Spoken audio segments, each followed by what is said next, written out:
only 60 seconds to post time to the Franklin's Limited Superfecta. And, well, this is going to be one heck of a race. And I think it's time for us to look at the market movers because there's been quite a few changes.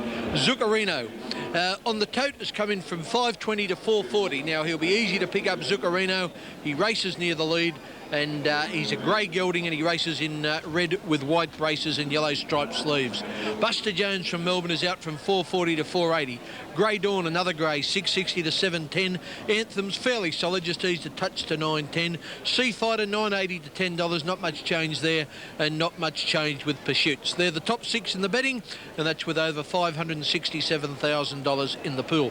There's number 13, Sea Fighter. He was, Stop Flirting, I should say. He was specced earlier in the betting at 100 to 1. Grand Centro just out of camera. There's Grey Dawn, who has definitely got a chance. Alan Robinson riding him for Albert Stableford. There's Anthems, the top weight. Not quite the horse he promised to be, but he's got a chance here, Simon O'Donnell, or do you like the Melbourne horses? Oh, look, I like the Melbourne horses, yeah, but Anthems is one of my favourites. Actually, I used to love the way he used to settle back in his races as a 3-year-old and come flying home. But, look, Zuccarino's form has been faultless this preparation. Buster Jones, you've got to look for improvement from his last start. All right, well, they're getting into the gates. I thought that Sea Fighter had a very good chance here in the yellow and black. I think he will run well. OK, they're ready to go. Here's Terry Bailey. Jumped in a great line. Buster Jones and Adam began quickly. Grand Centro out wide, away smartly, and Fraud settles in fourth and going quickly in the centre, Fianor. They were followed by Zuccarino. He was only fairly out. He's 3 deep, and Yorker's pressing forward from Stop Flirting, Sea Fighter in the centre of the field.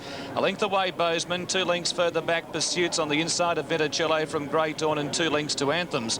At the 1100 metres mark, Buster Jones in front calls the shots. He leads by a length on Fianor. A length away is Adam, moving up Grand Centro. Fraud fifth, the inside from Stop Flirting. Zuccarino's on a limb. He's out 3 deep, doing it tough in the breeze at the moment. They were followed by Sea Fighter, Bozeman, Viticello, Pursuits, Grey Dawn, and 2 lengths to Anthems.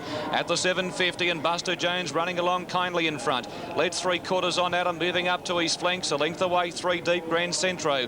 Fianor the inside, a length to Stop Flirting, moving up around Fraud. Zuccarino on a loose rein, 3 wide and chasing. Viticello on his back, improving from Bozeman, Sea Fighter. They were followed by Pursuits, Grey Dawn, and 2 lengths to Anthems. 10 off the lead as they turn. Buster Jones headed off by Anthem on the outside, Adam. Adam's hit the lead now at the 350 metres mark, and Moses went for home. Here's Viticello coming with a strong run. A length away, Grand Centro, Zuccarino, and then Fraud on the inside. At the 200, Adam in front, digging deep. He's responding magnificently. He led 2 lengths, Viticello, Fraud, Zuccarino the outside, running on. Adam in front, holding them safely at bay with 50 metres to go, and Little Adam's too good. Wins over a length on the line to Fraud and Zuccarino. A terrific run. Then Grand Centro, Viticello, Pursuits, and Buster Jones. Further back, Fianor, Stop Flirting. They were followed then by Making Ground, Anthems, well back, Sea Fighter, Bozeman. Pursuits never ran into the race, and last of all was Grey Dawn.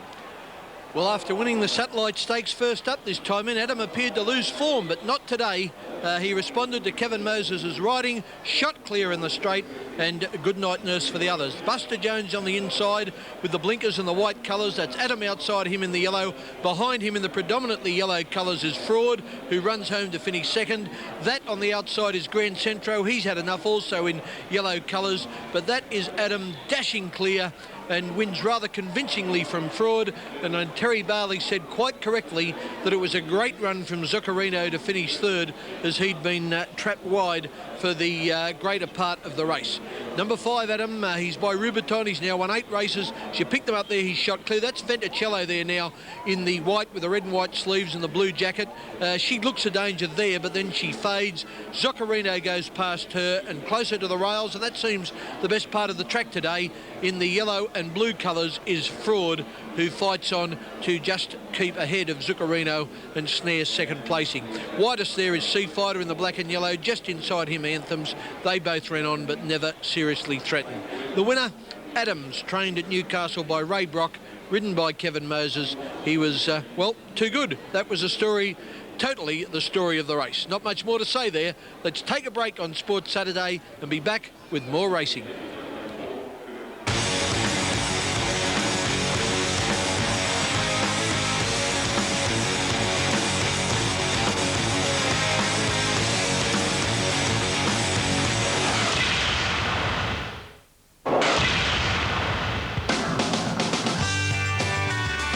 Back here at Rosehill Gardens on Guineas Day, and we've just had the completion of race 3. Adam was your winner. Kevin Moses on board, and there you can see your dividends, $11.20, $3.70. Fraud paid $3.50, and Zaccarino paid $1.70. That was race 4. Everywhere you look here at Rosehill Gardens, there is the Sydney Swans. They're out there in force. Their corporate marquee is pitched trackside, and there's even a race named after them. The boys are having a big day out here before the season kicks off next weekend. But are they winning? Somebody who can answer that is Andrew Dunkley. Andrew, how far up, and can we borrow anything? Well, you know, our preparation hasn't been great so far, but we're not far away. Okay, well, what about here today? You're doing okay on the GGs? Once again, our start hasn't been too flash, but hopefully we can come home pretty strong. Now, you fancy yourself a little bit at this. I mean, you do like have a punt, don't you? You one of the keener punters in the Sydney Swans? Yeah, I'd like to think so. I've had a bit of advice from a few of the guys about who to punt and who not to punt, and yeah, it's working out okay. Okay, and you got a tip for us? Yeah, I think so. I think the next race, number 7. Number 7? Is Royal Voyage. Number 7, Royal Voyage. Ken Callender's not on it, is he? Oh, I hope not. And you've got a share in a horse too, I believe. Yeah, I've Sports Star Syndications. We've had a bit of luck there, and been able to secure a share of one of the horses called Kept in Play, and that's about to barrier trial next week. Okay, best of luck with that. But more importantly, I guess for you right now is how the Swans are faring. Pre-season has been a bit iffy, hasn't it? But I'm wondering how much you attach to the form coming into the competition. I think obviously winning form is good form, but I think you know, we've tried quite a few things over the pre-season, and you know, our form isn't great, but we're really looking forward to the first game against Port Adelaide, and that's what we've been focusing on for the last month. And it's a home ground, SCG, first time in about 4 years. Yeah, it's pretty rare that that's the case, and you know, it's just great to be able to get on the SCG and train and you know, play a first game there. What about your new recruits coming up this year? Are they responding and doing what everybody thought they would do? You've got a couple, haven't you? I think we've got a couple of profile players in Scott Russell and Ryan O'Connor, but mainly our recruiting was involved around mainly kids, and I think that you know, to pick up kids like Fitzgerald and Bolton and Fosdyke and these sort of guys, hopefully they can, you know, go and follow the footsteps of the other guys we've had. What about the injuries? Key players, Lachlan Lewis and of course Kelly, how are they shaping up? Yeah, well, last week was very disappointing for us when we lost Dale Lewis for up to 8 weeks and Michael O'Loughlin for probably 3. But, you know, the positive of that, I think Paul Kelly will definitely play round 1 and Plugger's in pretty good shape at the moment.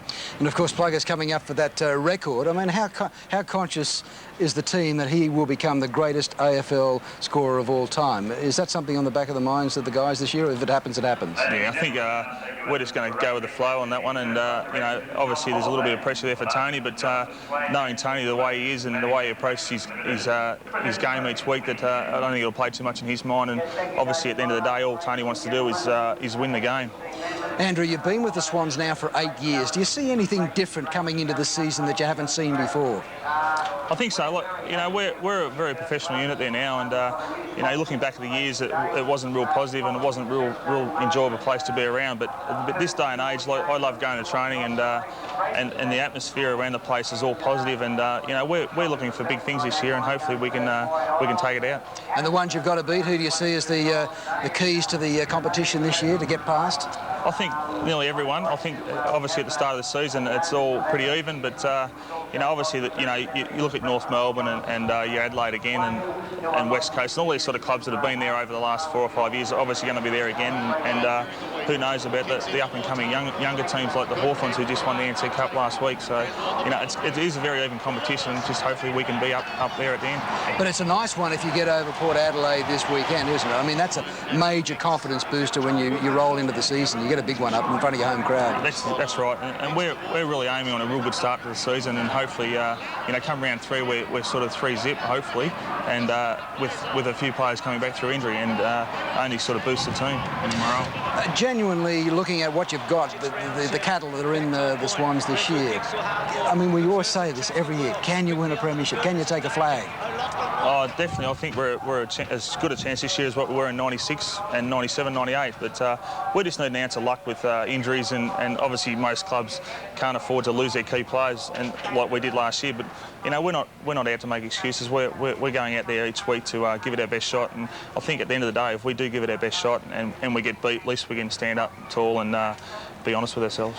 8 years that you've been with them, obviously you've seen a tremendous difference in the way that the Sydney public have warmed the Swans. I mean, now, of course, you're very much at home here now. It's not just a team that's settled itself in here from the south. It's very much a part of the Sydney scene. Yeah, it is. It's great. And it's great to get the people behind us in Sydney, and obviously our members are full at the moment, and you know, just the support is fantastic. But you know, I think we've earned that. We've done it tough in the early 90s, and you know, we're really looking forward to repaying our supporters now, and hopefully we can go out there and win a premiership. Now, we've got a couple of desperates back there in our production team. They want a tip for the Guineas. You've got anything there that's at a reasonable price? Or? Oh, mate.